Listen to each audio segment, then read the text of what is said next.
तो ये हमारा चित्र नंबर 3 है। इसमें देखिए लंबाई जो है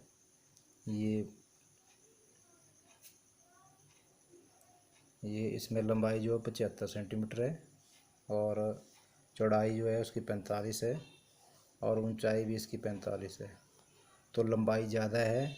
मैंने आपको कहा हुआ है कि सबसे पहले आपने ये देखनी लंबाई क्या कौन सी है और ऊंचाई कौन सी है, कितनी है। तो लंबाई यहाँ पे 75 है और ऊंचाई जो है 45 है। तो हमारी जो ड्राइंग शीट है इस हिसाब से लगेगी, ऐसे लंबाई की तरफ को।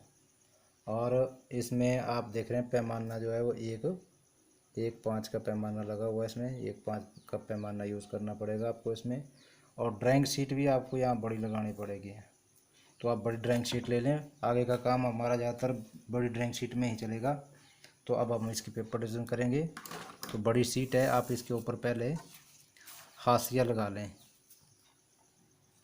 अपनी मर्ज़ी से हाशिया लगा लें। प्रकार खोली, दोनों पॉइंट के ऊपर ऐसे दबाया, ऐसे सभी पॉइंट के ऊपर हाशिया लगा लें। तो अब हमने हाशिया लगा लिया है। हाशिए के बाद आपको मैंने बोला हुआ है कि अब इसको माप लें कि यहाँ तक कितना है और यहाँ तक कितना है, ऊपर से कितना है। इसकी कान निकाल दें बाहर की तरफ। अब यहाँ से पूरा रखा है, इसको हमने मापना है। तो अब मैंने इसकी कान निकाल दी है। मैंने यहाँ पूरा 33.3 रखा हुआ है इसके लंबाई की तरफ को, और नीचे पूरा 33.3 रखा हुआ, और इधर मैंने 26.3 रखा हुआ है, और इधर भी 26.3 रखा हुआ है। तो ये अब आप अपने हिसाब से अपने ड्राइंग शीट की सेटिंग कर लें। ये इसका हाशिया लग गया, जो इसमें कमी थी वो इस हाशिए में निकाल देगी, लेकिन अंदर का जो रेडियस है, अंदर का जो एरिया है पूरा, वो बराबर है। अब आपने इसकी पेपर डिवीज़न करनी है। पैमाना 1/5 का है, वो आपको पता ही है। 1/5 का पैमाना कौन सा, हमारा पैमाना नंबर है ये 7 है। पैमाना नंबर 7 लगा रहे हैं हम। तो ये 1/5 का पैमाना है हमारे पास। अब आपको बताया है इस स्केल में इसकी जो लंबाई है इसकी कितनी है। इसकी लंबाई है इसकी 75। लंबाई है इसकी 75। तो यहाँ हमने लिख दिया यहाँ पे 75, और प्लस कितना है इसमें, चौड़ाई कितनी है 45।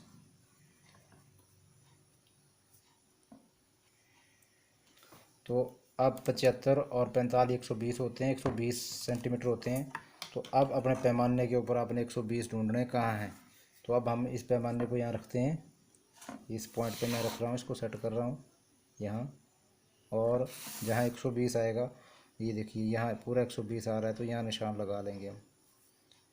इस पैमाने में यहाँ 120 आ रहा है, पूरा सेट करके 120 के ऊपर निशान लगा लें। अब ये जो 20 आगे जो एरिया बचा, इसके अब आपने 3 भाग करने हैं। यहाँ 2 तरीके मैंने आपको बताए हुए हैं। या तो आप यहाँ कोई न्यून कोण बना लें, उसके 3 बराबर भाग कर दें, मैंने आपको बताया हुआ है।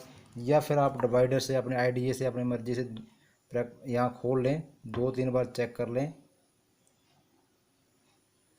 अब मैंने इसके 3 बराबर भाग कर लिए हैं, तो आप भी इसके 3 बराबर भाग कर लें। मैंने भाग कर लिए। अब मैंने पहला भाग यहीं पे दबा दिया, और दूसरा भाग नीचे इस पॉइंट के ऊपर, बिल्कुल इसके नीचे। ऐसे पेज को ऐसे रखना है, मैंने आपको बताया हुआ है। अब इस कॉर्नर पे आ गए आप। अब ये इस कॉर्नर पे रखा, और यहाँ भी इतना काट दिया, और ये चौथे कॉर्नर पर चले गए। अब ऐसे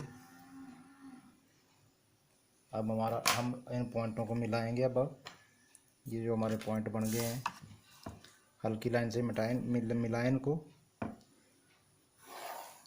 आपको पता है कि पेपर डिवीजन में फिर हमें बहुत सी लाइनें मिटानी पड़ती हैं, तो इनको हल्का ही लाइन लगाएं।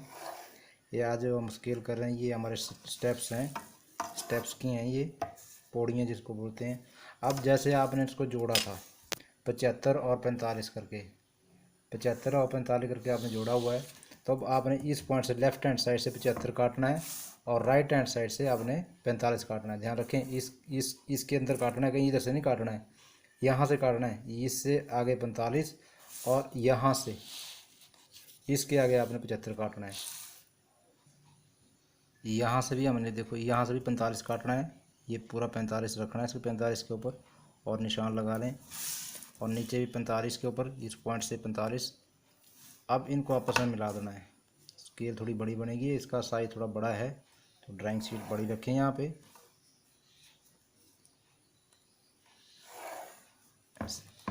अब आपके इसके 3 ये बराबर भाग छूट गए हैं, ये 1 2 3 ऐसे, ये 3 छूट गए हैं। अब 3 लाइनें आ जानी चाहिए आपके, ये 1 2 और 3। ये बीच का एरिया आपका ये 75 वाला है, ये 45 वाला है। अब सेम वे यहाँ मैंने आपको बोला था ऐसे निशान लगा के रखना है। अब इसी तरह इस पॉइंट के ऊपर आ जाना है। अब आपने इस पॉइंट के ऊपर आ जाना है। अब इसके नीचे की तरफ को आपने, अब लंबाई जो है, ऊंचाई जो है इसकी 45 है, चौड़ाई भी 45 है। 45 45 90 होते हैं, तो 90 इसके ऊपर आपने काटने हैं। 90 काट लें इसके ऊपर। यहाँ फुटा अपना 5 बार सेट कर लिया ये, और 90 के ऊपर जहाँ 90 आएगा वहाँ निशान लगा लें। यहाँ 90 आ रहा है, यहाँ निशान लगा लें। ये 90 के नीचे अब आपने फिर 3 बराबर भाग करने हैं। वही तरीका है, या तो आप यहाँ से मैंने आपको बताया हुआ है, आप यहाँ न्यून कोण बना लें ऐसे। तो यहाँ इसकी अपनी मर्जी से 3 बराबर भाग कर दें। यहाँ 1 2 3 ऐसे इसकी सहायता से कर लें। ऐसे रखा है इसको, 1 ऐसे 2 ये 3। तो तीसरे भाग को आप इसके साथ मिला लें। यहाँ मैं दूसरा तरीका लगा के बता रहा हूँ अब आपको। यहाँ रखें, तीसरे भाग को इसके साथ मिला लें ऐसे, और सर्च स्केल को चलाएं इसके साथ, और ये ले जाएं ऐसे, यहाँ ले जाएं, सर्च इसके साथ लगा के रखें ऐसे। तो आपके यहाँ भी 3 बराबर भाग बन जाएंगे। तो आप इतनी प्रकार खोल के इसको भी बराबर भाग कर सकते हैं, या फिर हमने आपको डिवाइडर से बताया हुआ है, इतनी प्रकार खोल लें। तो अब हमारे ये 3 बराबर भाग हो गए हैं। पहला भाग हम यहीं रखेंगे, इसके नीचे ऐसे दबा के यहीं पे निशान लगा लेंगे। जहाँ किया वहीं निशान लगा लिया, बिल्कुल इसको सामने निकल गया इसके नीचे, और इस पॉइंट पे आ गए यहाँ पे, और यहाँ भी निशान लगा दिया। फुट्टा लंबा है, थोड़ा आपका छोटा पड़ रहा है, तो यहाँ निशान लगा देना बीच में। इसी तरह हम ऊपर बड़े पॉइंट पे चले गए, यहाँ चले गए, यहाँ निशान लगा दिया। यहाँ भी बीच में एक निशान लगा दें, क्योंकि फुट्टा थोड़ा लंबा पेज लंबा है ये, और यहाँ भी निशान लगा दिया ऐसे। अब इनको मिला दें आपस में।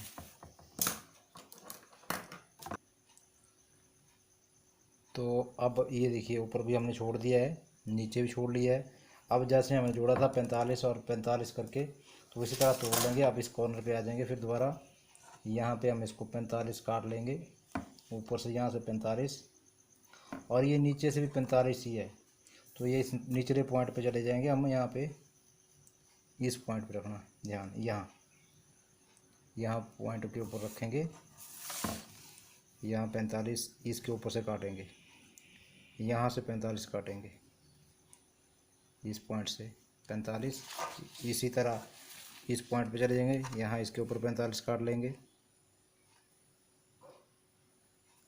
और ऊपर से भी 45 इसी पॉइंट से नीचे की तरफ को। ये 45 आ गया हमारा यहाँ। अब इनको, ये अंदर वाला एरिया पूरा होना चाहिए, ये ध्यान रखना। अब इनको आपस में मिलाना है हमने। तो अब मैंने आपको ये बता दिया, पेपर डिवीज़न हो चुकी है हमारी। अब ये हमारा प्लान है, ये एलिवेशन है, ये साइड है, ये प्रोजेक्शन रूम है, PRO। तो ये प्रोजेक्शन रूम है हमारा। तो इसमें राइटिंग कैसे करनी है, सेटिंग बता दी मैंने आपको। अब इसको कंप्लीट कर लें। अगले इसके जो सेकंड पार्ट होगा उसमें आपको मैं बस स्केल बनाना सिखाऊंगा।